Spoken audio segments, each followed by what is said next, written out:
Hello and welcome to another Tri-tutors video. In today's video, we're going to be analysing the poem Anthem for Doomed Youth by WIlfred Owen. So a little bit about our poet and the context. WIlfred Owen lived between 1893 and 1918. He wrote this poem in 1917. He was an English soldier in World War I, so he experienced war firsthand. He was killed in battle a week before the armistice. He rejected the propaganda of the pro-war government, and he saw war as futile and destructive. So quite a famous anti-war poet who's become known sort of after his death, because at the time when he was writing, pro-war sentiment was very strong. The governments were trying to get more young men to sign up to join the war effort, and so war or participate in the war, being a soldier was seen as something of a figure of glory, that you would get glory for serving your country and being patriotic. But WIlfred Owen expresses in his poetry the realities of warfare. And remember, World War I was trench warfare, so it was really terrible conditions for these soldiers. And so in his poems, he expresses his disillusionment with the war effort and how he sees war as futile. He sees war as futile and destructive. So if we have a look at the title itself, Anthem for Doomed Youth, we can see that it's a paradoxical title. There is a contradiction, because if we think about the connotations of anthem, it has these connotations of something uplifting, something positive. An anthem is, this sort of song which unites people. And then we have the word doomed, which has completely the opposite connotations. It's really hopeless, ill-fated, unfortunate connotations. And so the title doesn't seem very fitting, or doesn't seem to really make sense actually, because it's like anthem, so you must be celebrating something, but what are you celebrating? A sense of hopelessness. And so that juxtaposition, that paradox is going to come through in the poem, because what war is being told as versus what it truly is seems to be at odds with each other. So this poem is a type of sonnet, so we'll discuss that more when we discuss the structure, but let's have a look at the octave. What passing bells for these who die as cattle, only the monstrous anger of the guns, only the stuttering rifle's rapid rattle can patter out their hasty orisons. No mockeries now for them, no prayers nor bells, nor any voice of mourning, save the choirs, the shrill demented choirs of wailing shells, and bugles calling for them from sad shires. So starting off, we start with the rhetorical question. Both of the stanzas actually are going to start with rhetorical questions, both the octave and sestet. And this is really trying to emphasize the tone of disbelief, the indignant tone, and sort of asking this question like absolutely baffled as to, or in disbelief as to what is happening during this war. This first line is also, we can see a simile. So a simile is a comparison using like or as. The soldiers' deaths are being compared to the deaths of cattle. If you think about cattle, when cattle are killed, it's at a slaughterhouse, and their multitude. It's a very inhumane way, and there's so many cattle dying all at once. And so here we see these soldiers are dying as cattle. He's comparing them to that to show how ruthless their murder is, how it's happening with so many of them are being killed, and in such a brutal manner. Passing bells, this is a reference to bells, and the bells are going to be an important part of this poem because it references sort of a church memorial service. So we're going to get to a better understanding of what that means later on. Only the monstrous anger of the guns. So here we have the use of personification, because the guns are personified as they are seen to be angry, when in reality it's really referring to the fact that it's trying to emphasize how the guns do seem angry because they just keep going off, and there is so much sort of anger in the air. We also notice the use of diction over here, monstrous. That has really interesting connotations, like obviously being really large, really big, but also really scary. We also have anaphora of only and only in lines 2 and 3.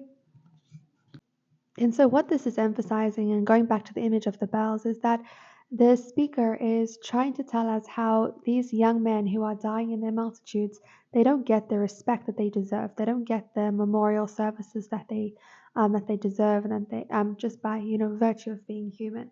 All that they get is just the continued sounds of battle. They don't get the church services, or even if they do, he says it makes a mockery of them. It makes a mockery of how they've died and how they've just been sent to their deaths. So what their only sort of respect, in inverted commas, that they get is just the continued sounds of the battle.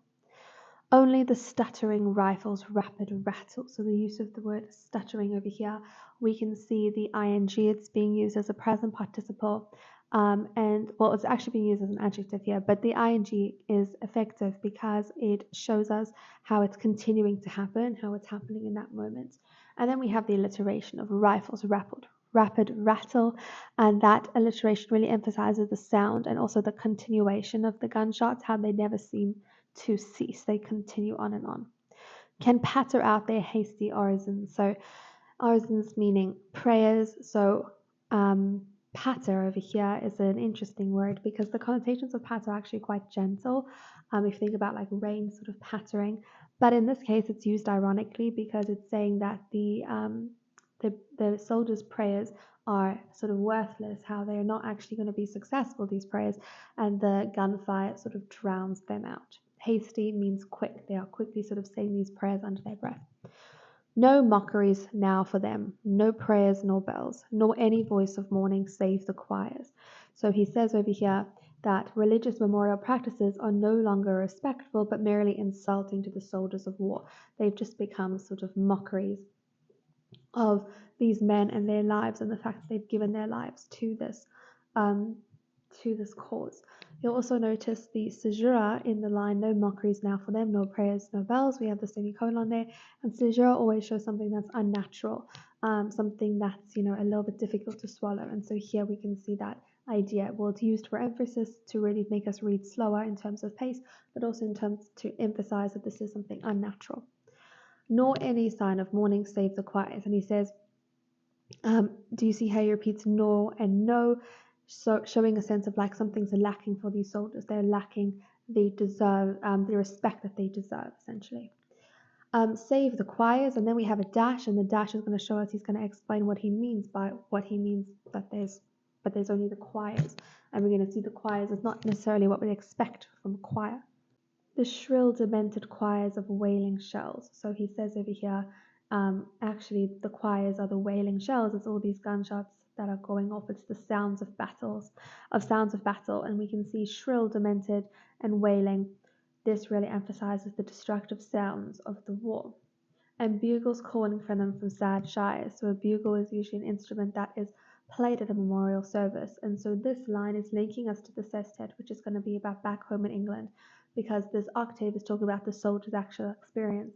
And so here he's saying all that they can hear, all that is sort of left for them, is these sounds coming from their hometowns. Shires referring to like different parts of Great Britain, and all they can hear are these sort of longing sounds from their family, wishing for them to come home. Moving on to the sestet. What candles may be held to speed them all, not in the hands of boys, but in their eyes, shall shine the holy glimmers of goodbyes. The pallor of girls' brows shall be their pole, their flowers the tenderness of patient minds, and each slow dusk a drawing down of blinds. So we start off this sestet with another rhetorical question, once again emphasizing the same things that the first one did. But here the question is asked about these soldiers after they've died, about the afterlife. So he says, what candles? Think about how candles are typically a symbol of, well, something that you would see at memorials. But he says, what candles may be held to speed them along, to speed them all, meaning what candles are going to be lit to help them sort of go through, help the dead find the afterlife smoothly.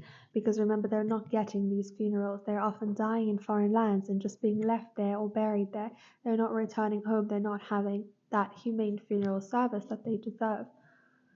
Not in the hands of boys, but in their eyes shall shine the holy glimmers of goodbyes. And so here we are seeing that the soldiers are unlikely to get proper funerals, but also that the young boys are seeing all these young men die and they know that that is their future. So the boys see their future, they see their imminent deaths. And you can see it sort of in their eyes, which are sort of the windows to the soul. They can see, or they're sort of saying their goodbyes as they're growing up because they know what their fate is. The full stop after goodbyes emphasizes the sense of finality. And the enjambment in "But in their eyes shall shine the holy glimmers of goodbyes," that enjambment really emphasizes the continuation of how the boys know what's to come, the continuation of war, the continuation of this tragedy. The pallor of girls' brows shall be their pall. So pallor means a pale, sick, and death-like appearance, and pall is a cloth that's spread over the coffin. So remember, these soldiers are not getting proper funerals. They don't have proper coffins. So what he's saying is that what is replacing that sort of cloth that covers the coffin or that memorial is the trauma that the girls are experiencing back at home, right? That they've lost fathers and brothers and husbands and sons. So the girls have been affected by this immense grief. Their flowers, the tenderness of patient minds. So in this last line, we have the use of flowers, which obviously also relates to candles in the sense of the items you'd find at a memorial service. But also, if you think about flowers, flowers are very fragile, just like these soldiers' lives have been fragile and they've been fleeting. They haven't lasted too long. And the tenderness of patient minds. So this is the one line where there's a little bit of hope that the speaker brings, that he says he hopes that their flowers or their fleeting lives are ultimately going to teach a lesson to patient minds. So during peacetime, when people are actually thinking things through, remember he's anti-war, so he's saying during peacetime when people actually have patient minds, when people are actually thinking through things, they're going to see what these soldiers have been through and sort of maybe learn from their mistakes. So it's the one line where there's a little glimmer of some sort of hope that maybe someone will learn a lesson from this, but it still doesn't undercut the tragedy that's happened. And we end off on a very, very melancholic note here.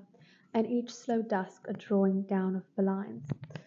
So this last line uses imagery of blinds being drawn down. Think about if you are paying respect to someone who has passed on, you close the blinds to sort of pay respect for them. But over here on the battlefield, and we're going back to the battlefield in this final line of this stanza, there are no blinds. There are no family even to mourn you, right? They're probably only going to know about your death way afterwards. So each slow dusk. So what is the only sign of respect that they get is when dusk falls, when the sun sets. It's almost like this drawing down of blinds. And the alliteration of drawing down and dusk, of that D sound, really emphasizes the dwindling sense of hope that the speaker is trying to portray. Only the sun setting into darkness is the sign of respect that they get for giving up their lives for their country. So the structure and form of the poem, we have it as a sonnet. Now this sonnet uses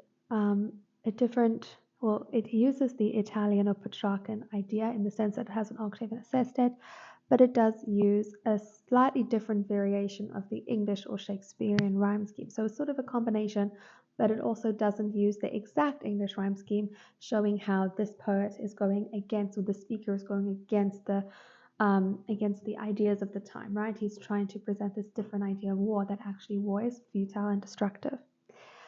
The theme and message is about the brutal and inhumane nature of war, ritual and religion, loss of faith, death, and futility of war. The tone and mood is confrontational, despairing, enraged, contemplative, and hopeless.